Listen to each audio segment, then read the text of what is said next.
আসসালামু আলাইকুম ভিউয়ার্স। এই পর্বে আমরা আমাদের রিঅ্যাক্ট অ্যাপে রিডাক্স সেটআপ করব। এর জন্য প্রথমে আমরা আমাদের সোর্স ফোল্ডারে স্টোর নামে একটা ফোল্ডার ক্রিয়েট করব এবং স্টোর ফোল্ডারের মধ্যে index.js নামে একটা ফাইল ক্রিয়েট করব,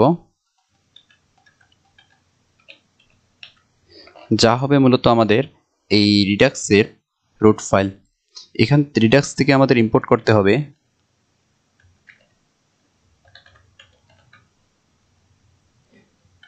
create store, compose, combine reducer এবং অ্যাপ্লাই মিডল লেয়ার। আমাদের সিনক্রোনাস এবং অ্যাসিনক্রোনাস মেথডগুলো হ্যান্ডেল করার জন্য আমরা এখানে রিডাক্স থাঙ্ক ইম্পোর্ট করব।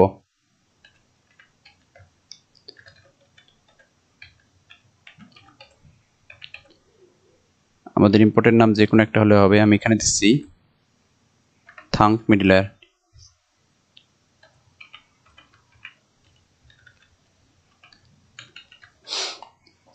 এরপরে আমাদের ক্রিয়েট করতে হবে রুট রিডিউসার কনস, আমি নাম দিচ্ছি root reducer.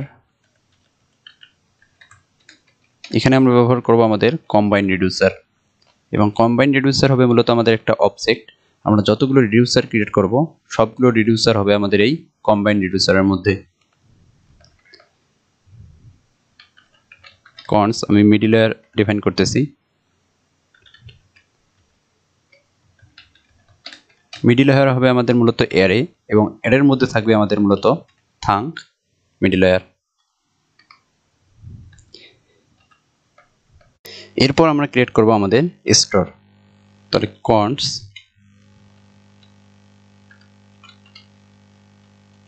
Store is equal to, আমরা এখানে ব্যবহার করব আমাদের ক্রিয়েট স্টোর, এবং ক্রিয়েট স্টোরের ফার্স্ট প্যারামিটার হিসেবে আমাদের পাস করতে হবে আমাদের এই রুট রিডিউসার, এবং সেকেন্ড প্যারামিটার হিসেবে আমাদের পাস করতে হবে আমাদের কম্পোজ, এবং কম্পোজের ফার্স্ট প্যারামিটার হিসেবে পাস করতে হবে অ্যাপ্লাই মিডল লেয়ার, এবং অ্যাপ্লাই মিডল লেয়ারে থাকবে আমাদের মিডল লেয়ার, এবং সেকেন্ড প্যারামিটার হিসেবে আমাদের এই টেক্সটটুকু দিতে হবে।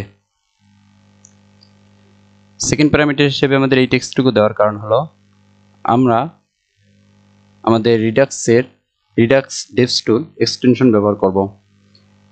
এই রিডাক্স ডেভস টুল এক্সটেনশন আমরা ব্যবহার করব মূলত আমাদের ডেভেলপমেন্ট মোডে। আপনারা গুগলে সার্চ করলেই রিডাক্স ডেভস টুল এক্সটেনশন পেয়ে যাবেন। ক্রোমের জন্য, মজিলা ফায়ারবক্সের জন্য পেয়ে যাবেন অবশ্য। এটা আপনারা ইনস্টল করে নেবেন। এখানে আমাদের মূলত স্টোর ক্রিয়েট করা শেষ। আমাদের স্টোরকে এখন এক্সপোর্ট করতে হবে। Export default store.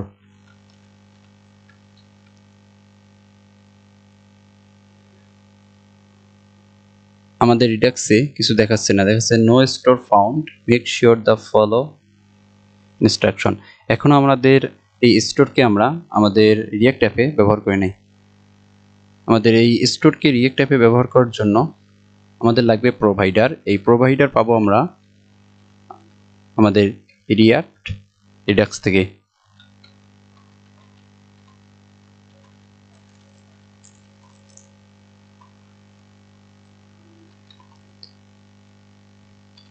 প্রোভাইডার, এই প্রোভাইডারের মধ্যে আমরা আমাদের রিঅ্যাক্ট অ্যাপকে র্যাপ করে দেব।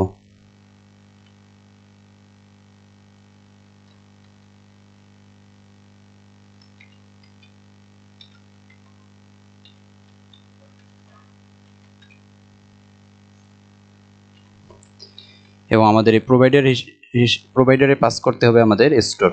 এই জন্য আমাদের ইম্পোর্ট করতে হবে স্টোর পাবো আমরা আমাদের স্টোর ফোল্ডারের ইন্ডেক্স ফাইলের মধ্যে।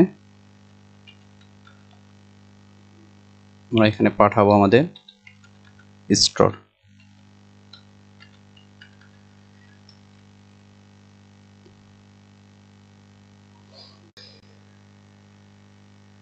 আমাদের রিঅ্যাক্ট অ্যাপে রিডাক্স সেটআপ করা শেষ। পরের পর্বে আমরা আমাদের ইউজার যে রেজিস্টারের জন্য যে ইনফরমেশনগুলো প্রোভাইড করবে সেগুলো আমরা আমাদের ব্যাকএন্ড সার্ভারে পাঠাবো।